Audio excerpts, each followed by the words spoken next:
Belakang saya ni yang satu tempat yang dinamakan Tasik Biru yang terletak di Bukit Pinang, Pokok Sena, Kedah.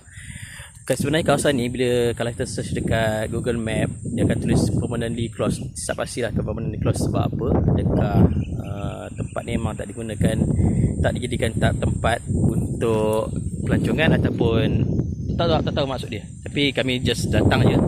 Dan nak datang tu memang jalan agak struggle lah, jalan dia teruk je ni. Bukan jalan yang proper.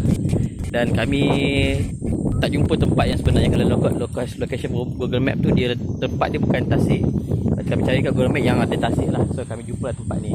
Tapi tak pasti sama adakah ini yang dimasukkan Tasik Biru. Sebab tak nampak macam biru. Dia warna kehijauan macam Tasik biasa. So dia tak nampak unik. Dia tak nampak keunikan masih macam Tasik-Tasik yang lain lah. Jadi tak apalah, kami just datang je. At least kami perjalanan setengah jam tu berbaloi.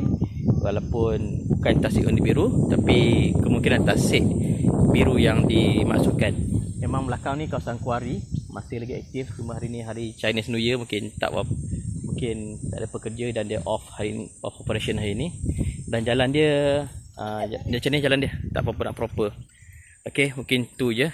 Jadi siapa yang pernah sampai ke Tasik Biru dan boleh komen kot, adakah ni Tasik Biru yang dimaksudkan dalam apa tu, Facebook, Google Map ataupun social media informasi lain. So dia nak ceritakan lah, ni Tasik yang biru, yang tak kali biru kali hijau dah.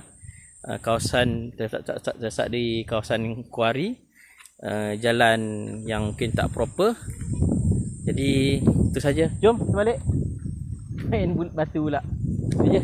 Assalamualaikum warahmatullahi wabarakatuh.